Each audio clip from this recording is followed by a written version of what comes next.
At my mother's funeral, my stepfather forbade me from getting close to her to say goodbye. Weeks later, he and his daughters barred me at the door of the will reading. With a cold smile, he said, "Only the heiresses have a place here." You know, there are moments in life when you realize that the people around you never really saw you.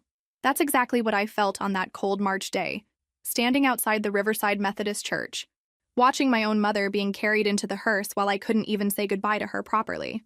"Emma, you shouldn't be here," Richard said with that condescending tone I'd known for 15 years. My stepfather was impeccable in his black Armani suit, as if he were going to a business meeting instead of his own wife's funeral.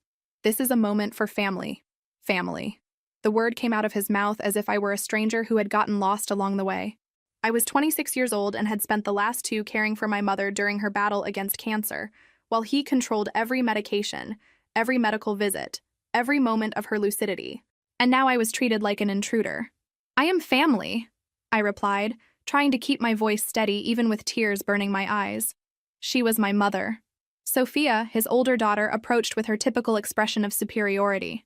At 32 years old, she had inherited both her father's ambition and coldness. "Emma, dear, you need to understand that Mama Margaret left very clear instructions about how things should be conducted."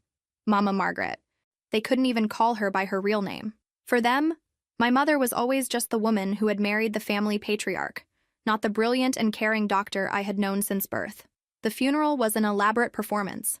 Expensive flowers, empty speeches from people who barely knew my mother, and me watching everything from afar, as if I were watching someone else's life through a shop window. Richard didn't allow me to sit with the family or speak during the service. I was a ghost at the celebration of my own mother's life. 3 days later, I received a call from lawyer Eleanor Walsh requesting my presence at the office for the reading of the will. My heart raced. Maybe my mother had left at least a letter, some final words that Richard couldn't deny me. Dr. Walsh's office was on the 23rd floor of a commercial building in downtown Portland. When I arrived, Richard's family was already settled in the main conference room. Him, Sophia, and Isabella, the youngest daughter of 28 years. They all looked at me as if I were a casting error in an expensive movie. "Ah, Emma." Richard stood up with a smile that didn't reach his eyes. "Good that you came, although I must say you're wasting your time. This meeting is really for Margaret's true heiresses." True heiresses. The words echoed in the room like a slap. I took a deep breath and walked to the table, taking from my purse a sealed envelope that my mother had given me 3 weeks before dying, with specific instructions to deliver it to the lawyer only at this moment. "Dr. Walsh," I said, extending the envelope, "my mother asked me to deliver this to you today." The lawyer took the envelope with curiosity, examined the seal, and my mother's familiar handwriting. For a moment, something changed in her expression. A flash of recognition, perhaps even relief. "Interesting," she murmured, carefully opening the envelope. "Very interesting indeed." The silence in the room became heavy. Richard frowned, clearly uncomfortable with this variable he hadn't considered. Sophia and Isabella exchanged confused looks. And me? I just waited, with my heart beating so loud I was sure everyone could hear it. I grew up knowing something was wrong in our family, but it took me years to understand exactly what. My biological father, David, had died in a car accident when I was 11 years old. He was a gentleman, a civil engineer who worked on sustainable infrastructure projects. I remember him teaching me about the stars in the backyard of our old house, explaining how bridges were built to last generations. 6 months after his death, Richard appeared in my mother's life like a savior. He was a doctor, partner in the clinic where she worked, a widower with 2 daughters. He seemed too perfect to be true, and I was right to be suspicious. The marriage happened quickly, almost indecently fast considering we had barely finished mourning. Richard moved into our house, brought his daughters, and gradually began transforming our life into something unrecognizable. First were small changes. He reorganized my father's furniture, donated his clothes without consulting my mother, replaced his photographs on the wall with portraits of the new family. Then came bigger changes. My mother, who had always been an independent and strong woman, began consulting with Richard about everything: where to have lunch, what clothes to buy, even which patients to see at the clinic. He had a subtle but constant way of undermining her confidence, always with a charming smile and apparently caring words. "Margaret, dear, are you sure that's the best approach?" he would say, when she made some medical decision. "Maybe we should think of more prudent alternatives." Over time, I realized that prudent always meant profitable. Richard transformed my mother's medical practice, which had always prioritized care over profit, into a money-making machine. Unnecessary procedures, exaggerated diagnoses, prolonged treatments that drained patients' insurance. My mother resisted at first, but he was persistent, manipulative, always presenting arguments that seemed logical on the surface. His daughters followed their father's example. Sophia graduated in hospital administration and took over the clinic's financial management.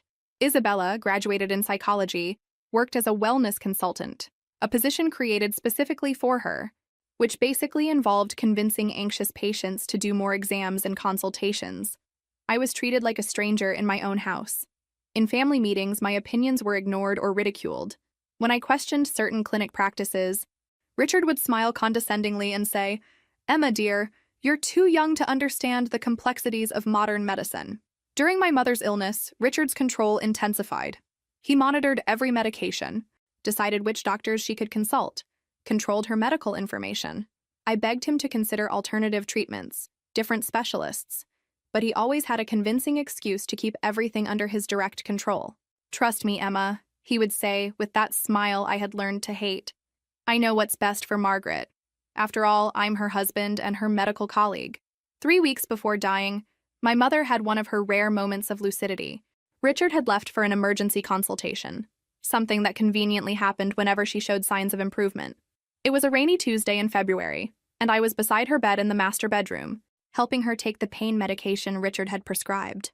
"Emma," she whispered, her voice weak but determined, "I need to tell you something important." Her eyes, which had been glazed for weeks due to medications, were surprisingly clear at that moment. She struggled to sit up in bed, and I helped her, noticing how her bones felt fragile under her skin. "Mom, you should rest," I said, but she shook her head with an urgency I hadn't seen in months. "There's no time for rest, dear. Listen carefully." She took my hand with surprising strength. "Richard isn't who you think he is. Neither are his daughters. I discovered things, terrible things." My heart raced. For years, I had felt something was wrong, but my mother always defended Richard, always found excuses for his controlling behavior. "What kind of things?" I asked, instinctively lowering my voice. She looked at the door, as if expecting Richard to appear at any moment. Then, with trembling movements, she took a small golden key from under the pillow. "This key opens a safe in his office, at the clinic. Lower left drawer of the desk, behind the medical files. But you need to go at night, when there's no one there." She pressed the key into my palm. "Inside the safe, there's a brown envelope. Take everything that's there. Emma, everything. Mom, this is risky. If Richard finds out..." "He's already done everything he could do to me," she interrupted with deep sadness. "But you still have a life ahead of you. You need to protect yourself." She quickly explained how to disable the clinic's alarm system. Apparently, she knew the code because Richard had used his birth date, typical of his arrogance. She gave me instructions about where the security cameras were and how to avoid them. "And Emma," she held my face with her cold hands, "there's another lawyer, Catherine, at Morrison and Associates' office. Look for her if something happens to me. She has important documents." 2 days later, on a Thursday at midnight, I found myself crouched behind the Riverside Medical Clinic, wearing dark clothes and trying to control my nerves. The medical complex was modern, all glass and steel, intimidating even in the dark. I used the key my mother had given me for the back entrance. Apparently, she still had full access to the facilities. Richard's office was on the second floor overlooking the parking lot. It was exactly as I expected. Expensive furniture, framed diplomas covering an entire wall, photographs of him with local politicians and other important doctors. Even in the darkness, the environment radiated power and influence. I found the drawer my mother had described, but I wasn't prepared for what I would find there. The safe was small, the size of a shoebox, but it was full of documents, photographs, and digital files. My hands trembled as I transferred everything to a bag. There were contracts I didn't understand at the time, correspondence between Richard and people I didn't know, and something that made my stomach turn. A series of photographs of my mother in various stages of deterioration during her illness, with medical notes in Richard's handwriting. The notes were cold, clinical, as if she were a study object instead of his wife. But what really disturbed me was a small notebook, leather-bound, full of Richard's meticulous handwriting. It was a kind of diary, documenting not only my mother's disease progression, but also his plans for after her death, plans that included me in ways that made me feel nauseous. I left the clinic that night carrying secrets that would change everything, but I still had no idea of the extent of the betrayal I was about to discover. My mother's letter was at the bottom of the brown envelope, written in her familiar but trembling handwriting. I read it alone in my apartment, at 3 in the morning, with a cup of tea cooling beside me and tears blurring my vision. "My dear Emma," it began, "if you're reading this, it means my suspicions were confirmed and I couldn't get out of the situation in time. Forgive me for not telling you before, but I needed to protect you while I gathered enough evidence." She continued explaining how she had discovered Richard's true intentions by chance. A few months before her diagnosis, she had unexpectedly returned home and heard a phone conversation between him and a man named Marcus, who apparently was a private investigator. "They were discussing you, Emma. Richard was paying this man to investigate your personal life, your relationships, your finances. When I questioned him, he said it was to protect the family, but I knew there was something more sinister." The letter revealed that Richard had orchestrated the entire relationship with my mother from the beginning. He knew about the substantial life insurance policy my father had left, knew about the family savings, and about my mother's participation in the clinic. The marriage wasn't love at first sight. It was a carefully planned business acquisition. "Even worse," the letter continued, "I discovered he's done this before. Sophia and Isabella aren't motherless orphans, as they always told us. His first wife, Linda, died under suspicious circumstances 8 years ago. Apparently, she had also discovered some of his questionable activities at the previous clinic where he worked. My mother had secretly hired her own investigation into Richard and discovered a disturbing pattern. He had a history of marrying professionally successful women, gradually taking control of their finances and medical practice, and then they disappeared from his life one way or another. He increased my pain medication without medical necessity," the letter revealed. "I'm sure he's trying to accelerate my deterioration. The medications leave me confused most of the time, but I can think clearly when I skip them. That's why I write this letter in moments when I pretend to take the pills." The most shocking part of the letter was about me. My mother had discovered that Richard had specific plans for after her death. He intended to convince me to move to the main house for economic reasons, then gradually isolate me from friends and professional contacts, as he had done with her. "He sees you as a piece on his board, Emma. You're young, intelligent, and through me, you have legal rights over part of the clinic. He wants to control you the same way he controlled me." But my mother hadn't been passive during her discovery. The letter explained that she had taken measures to protect me, measures that Richard would never imagine she would be capable of executing in her supposedly debilitated state. "Look for Catherine at Morrison & Associates' office. She's the sister of Richard's first wife and is aware of the entire situation. Together, we prepared legal documents that will ensure Richard can never do to you what he did to me. Additionally, my mother had secretly transferred most of her assets to a trust in my name, using a law firm different from the one Richard knew. Eleanor Walsh, whom he had chosen to be the family lawyer, knew nothing about my mother's true plans. The envelope I asked you to deliver to Dr. Walsh contains instructions for her to contact Catherine immediately. There's a second will, Emma, a will that reveals everything."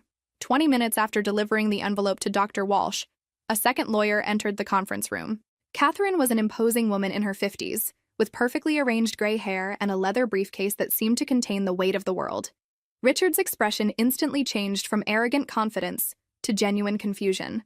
"I apologize for the intrusion," Catherine said with a firm voice, "but I need to be present for the reading of Margaret's true will." "True will?" Richard stood up from his chair as if he had been shocked. "What the hell are you talking about? Eleanor, what's happening here?" Dr. Walsh seemed as surprised as the rest of the family, but professional as always. "It appears that Mrs. Chen prepared a second will with Dr.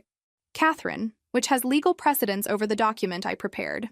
Sophia and Isabella exchanged worried looks. I remained silent, trying to control the smile that threatened to appear on my face. My mother had succeeded. Even in her last days, debilitated by illness and medications, she had orchestrated a turnaround that none of us could have predicted. Catherine opened her briefcase and took out a substantial document, at least 3 times thicker than the will Eleanor Walsh had prepared. This will was executed 3 months before Mrs. Chen's death, in perfect mental state, and in the presence of 3 independent witnesses, including a doctor who can attest to her mental capacity at the time of signing. Richard tried to maintain composure, but I could see panic growing in his eyes. "This is impossible. Margaret was very sick in the last months. She could barely concentrate for more than a few minutes." "Interesting observation, Dr. Richard," Catherine said with a tone that suggested she knew much more than she was revealing, especially considering that the independent medical records we obtained show consistent periods of lucidity, particularly when her medications were adjusted. The silence in the room became heavy. Catherine began reading the true will, and with each word I saw Richard's world crumbling. The mansion where we had lived? Mine. The majority stake in Riverside Medical Clinic? Mine. The savings, investments, and life insurance policies? All mine. Richard and his daughters would receive a modest amount, enough to reestablish themselves, but a fraction of what they expected to inherit. But this wasn't even the most devastating part of the will. Furthermore, Catherine continued, Mrs. Chen left specific instructions that, should there be any attempt to contest this will or intimidate the main beneficiary, certain information of public interest be immediately disclosed to the competent authorities. Richard stood up abruptly, knocking over his chair. What information? What are you talking about? Catherine smiled coldly. Documents detailing questionable medical practices, manipulation of patient records, and other activities that may be of interest to both the medical board and criminal authorities. It was at that moment I completely understood what my mother had done. She hadn't just protected me financially, she had created a safety net that would make it impossible for Richard to harm me without exposing himself to devastating consequences. This is blackmail, Sophia shouted, finally losing the elegant composure she always maintained. No, I replied, speaking for the first time since Catherine had entered the room. This is justice. The documents Catherine presented that day were much more extensive than I could have imagined. My mother had been meticulous in her investigation of Richard, collecting evidence over months while pretending to be increasingly debilitated by the disease. There were patient records who had been subjected to unnecessary procedures, resulting in exorbitant costs for insurance companies. Correspondence between Richard and private laboratories showed a scheme where he received commissions for referring patients to specific exams, regardless of actual medical need. Even more disturbing were the records of medications prescribed for my mother. Catherine presented a comparative analysis done by an independent pharmacologist, showing that the dosages prescribed by Richard were not only unnecessarily high, but also created a combination of side effects that accelerated her cognitive and physical deterioration. Your mother was being systematically poisoned, Catherine said, looking directly at me. Not enough to be obviously lethal, but enough to ensure she couldn't effectively question the medical or financial decisions being made in her name. Richard tried to deny it, but the evidence was irrefutable. There were even audio recordings. Apparently, my mother had started recording conversations when she suspected something was wrong. In one of them, Richard could be heard instructing Sophia on how to alter billing records to maximize insurance reimbursements.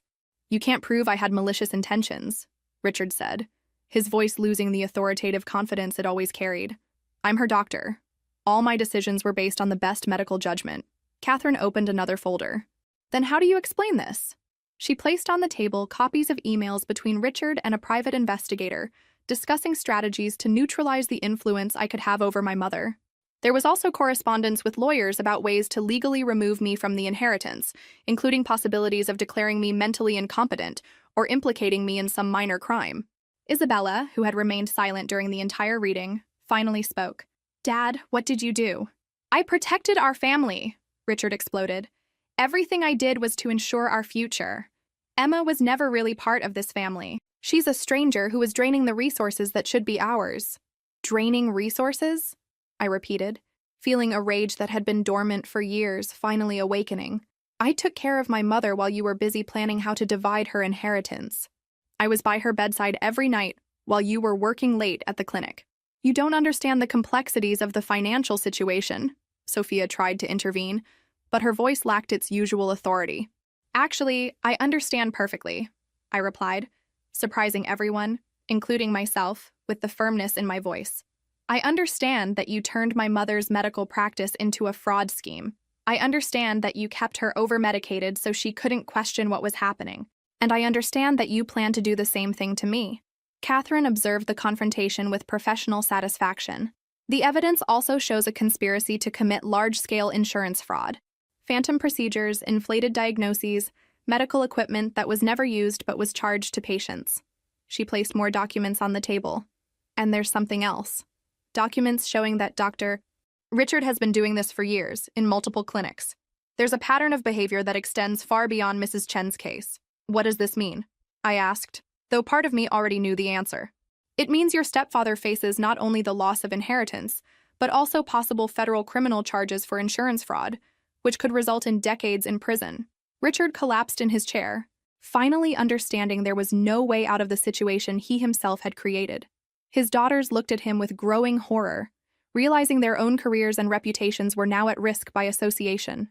3 days after the will reading, Richard appeared at my apartment door. It was a Thursday night, and I was organizing the legal documents Catherine had given me when I heard the insistent knocking at the door.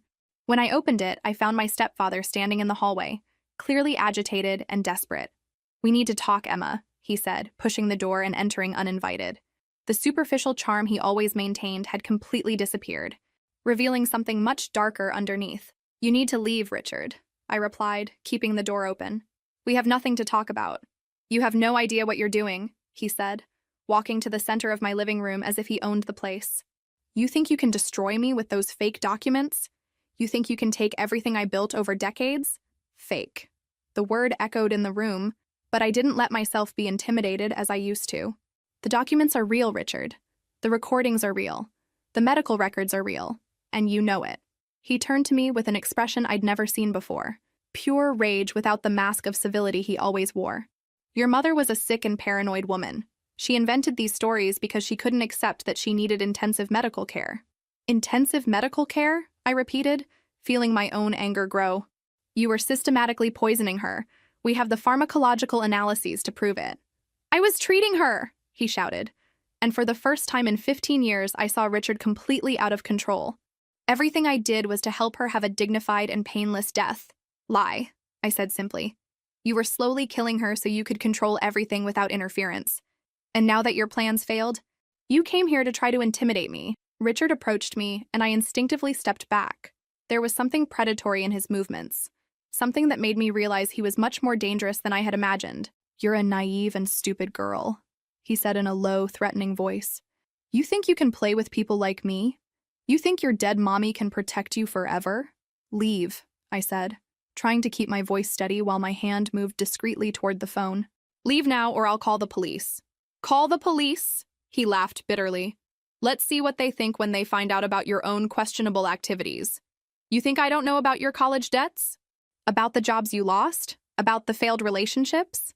It was typical of him, always trying to turn the situation around, always looking for vulnerabilities to exploit. But this time, his tactics didn't work as expected. "Richard," I said calmly, "you're talking to someone who now possesses complete records of all your crimes. If anything happens to me, those documents go directly to the FBI, the state medical board, and the press." My mother wasn't stupid. She knew exactly who she was dealing with. For the first time, I saw real fear in his eyes. "You don't understand the consequences of what you're doing. There are people involved in this who are much more dangerous than me." "What people?" I asked, genuinely curious now. Richard hesitated, realizing he had revealed more than he intended. "The scheme wasn't just mine. There are other doctors, hospital administrators, insurance companies. You're messing with a system much bigger than you imagine." "Then maybe it's time for the whole system to come down," I replied, surprising myself with my own courage. He looked at me with a mixture of contempt and something that could have been reluctant respect. "You really are Margaret's daughter," he murmured, stubborn and idealistic to the end. "Leave, Richard. Now." He walked to the door, but stopped at the threshold. "This isn't over, Emma. You may have won this battle, but the war is far from over."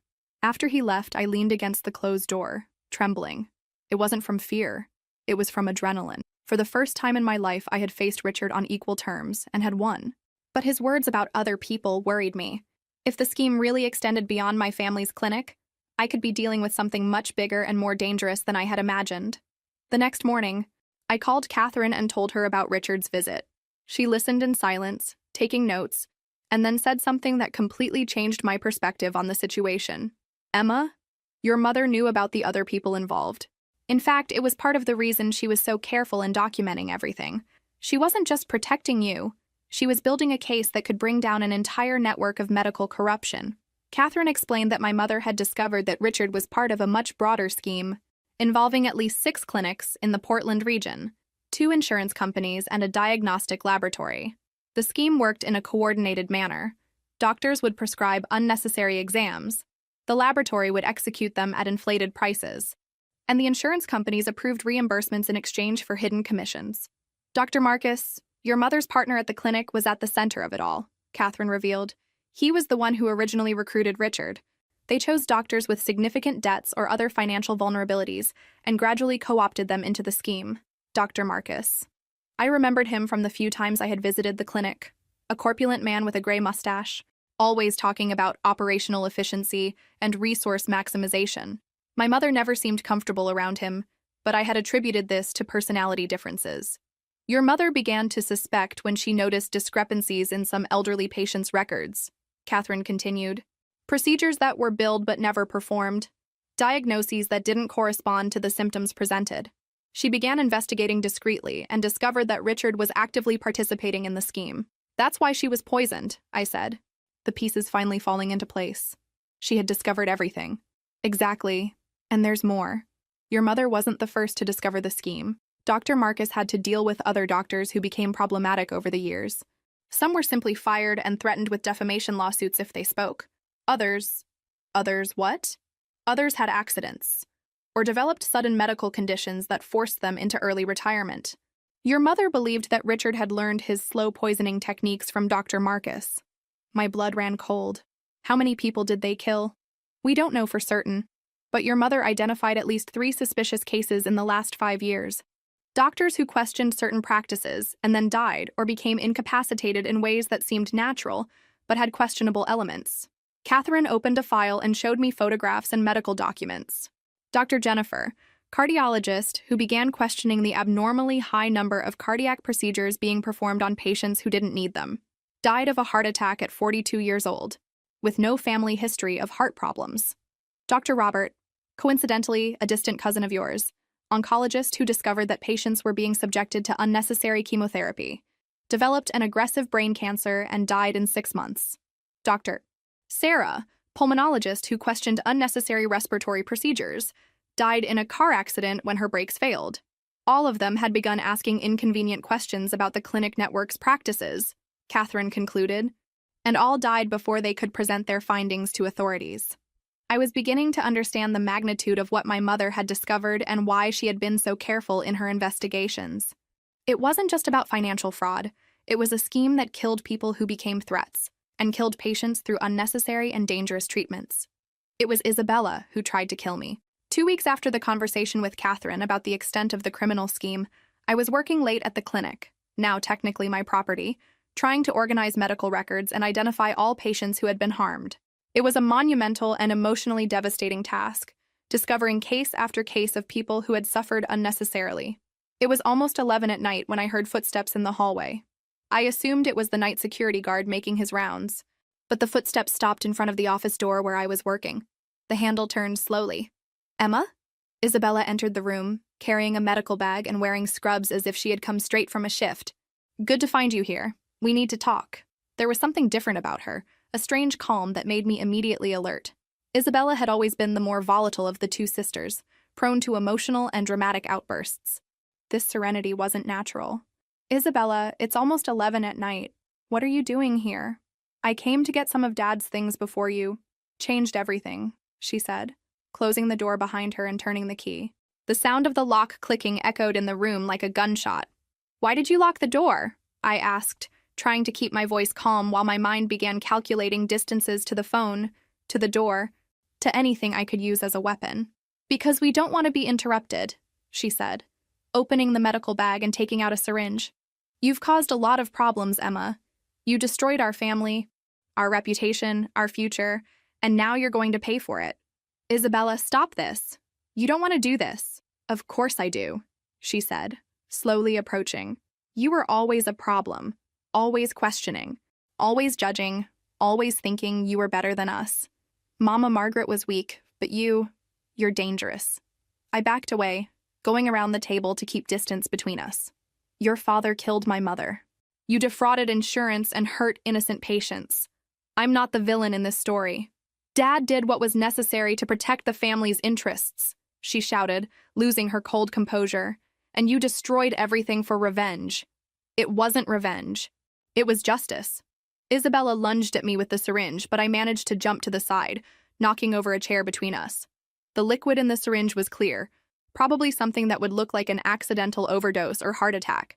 Do you know what's in this syringe? She said, circling the table like a predator. Insulin. An overdose will look perfectly natural in someone with your history of stress and poor eating.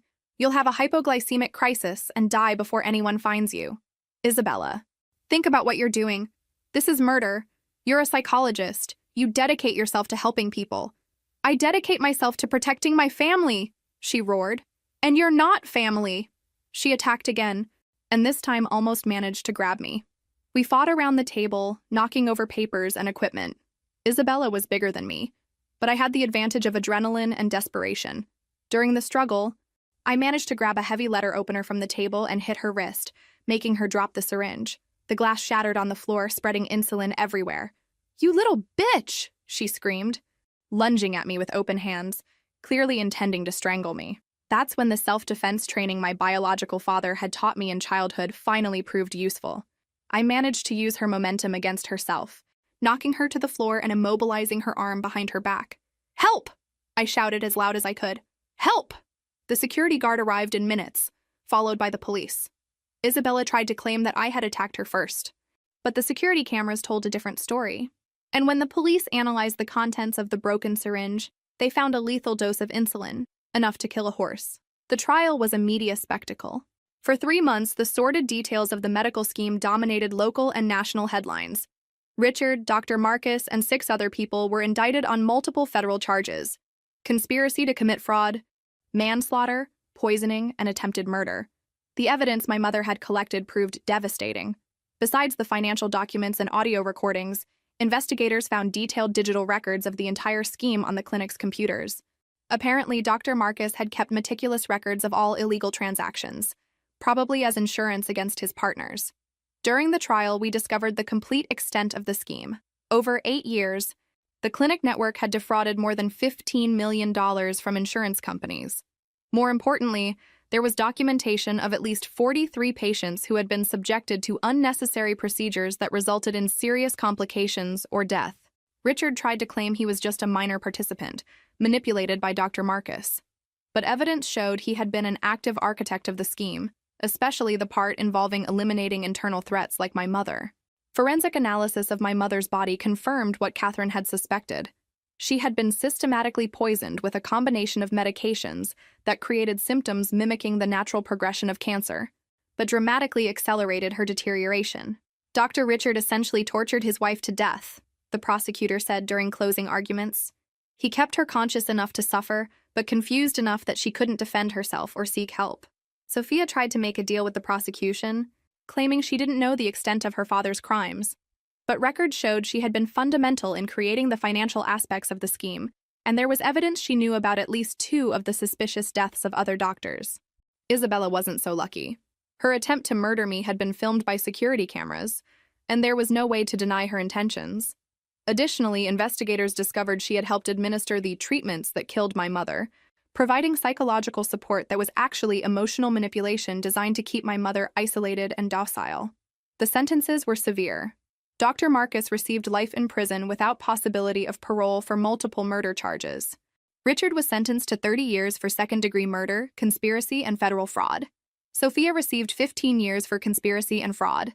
Isabella was sentenced to 25 years for attempted murder and participation in the homicides. But perhaps the most satisfying part of the trial was seeing the entire network collapse.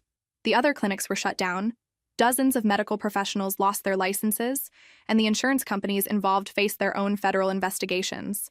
Throughout the process, I was protected by a witness protection program, but I never felt truly safe until I heard the final verdict. When the judge read the sentences, I felt as if a weight I had been carrying for years had finally been removed from my shoulders. Rebuilding something that was built on lies and corruption is harder than demolishing and starting from scratch. In the months following the trial, I found myself owning a medical clinic that had a completely ruined reputation, traumatized employees and patients who had completely lost trust in the institution. My first decision was to temporarily close Riverside Medical Clinic for a complete restructuring. I couldn't simply continue operating as if nothing had happened. Every room, every procedure, every protocol was contaminated by the previous corruption. With Catherine's help, who had become not only my lawyer but also a mentor and friend, I began the cleaning process. We audited all medical records from the last 10 years, identifying all patients who had been harmed by the fraudulent scheme. There were hundreds of cases. The financial aspect was complicated. Technically, I had inherited not only the assets, but also the legal debts resulting from the crimes. There were dozens of civil lawsuits from patients and families who had been harmed.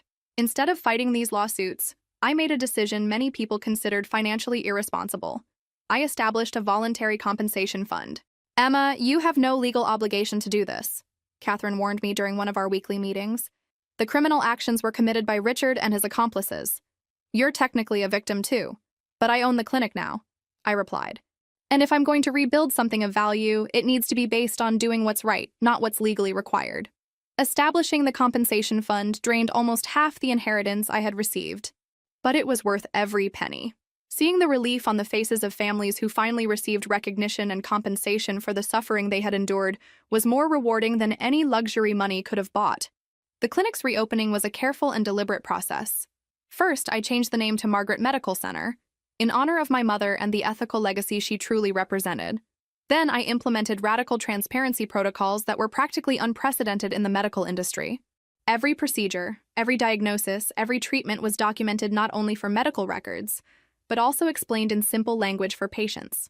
We created a system where patients had complete access to their own medical records through an online portal, including detailed costs and justifications for each procedure. I hired a completely new team of doctors, nurses, and administrators, all with impeccable backgrounds and demonstrated commitment to medical ethics. Dr. Sarah, a young internist who had distinguished herself in community medicine, accepted the position of medical director. She brought a holistic approach to patient care that was exactly the opposite of the profit-oriented mentality that had previously dominated the clinic. We want this to be a clinic where people come not only when they're sick but to stay healthy, Dr. Sarah explained during our first staff meeting. Prevention, education, and continuous care should be our priorities, not just symptom treatment. We implemented free community health programs, diabetes screening, nutritional education, mental health support, and exercise programs for seniors. To finance these programs, I established a differentiated pricing structure where patients with better financial conditions paid a little more to subsidize care for those who couldn't afford it. The hardest part was rebuilding community trust. During the first year after reopening, our patient volume was less than half of what it had been before the scandal. Many people simply couldn't separate the new clinic from the previous corrupt practices. But gradually, through consistent care and absolute transparency, we began to win back the community. Patients began bringing family members and friends. Doctors from other clinics began referring complex cases to us because they knew they would receive ethical and competent care. 3 years after reopening, something extraordinary happened. The American Medical Association awarded us the Excellence in Medical Ethics Award, recognizing not only our transparency protocols, but also our sustainable community care model. Today, 4 years after the trial, Margaret Medical Center has become a national model for ethical medical practice. We receive visitors from across the country, doctors, hospital administrators, medical students, who want to learn about our protocols and approach. I became a respected speaker on integrity in healthcare, traveling to medical conferences and universities to talk about how to transform corrupted institutions into exemplary organizations. It's ironic. Richard's attempt to silence and control me ended up giving me a more powerful voice than I could ever have imagined. Sophia was released last year after serving 12 years of her sentence for good behavior. She wrote me a letter apologizing and saying she was working as a financial consultant for nonprofit organizations. I never responded to the letter, but I'm glad to know she apparently found a way to use her skills for constructive purposes.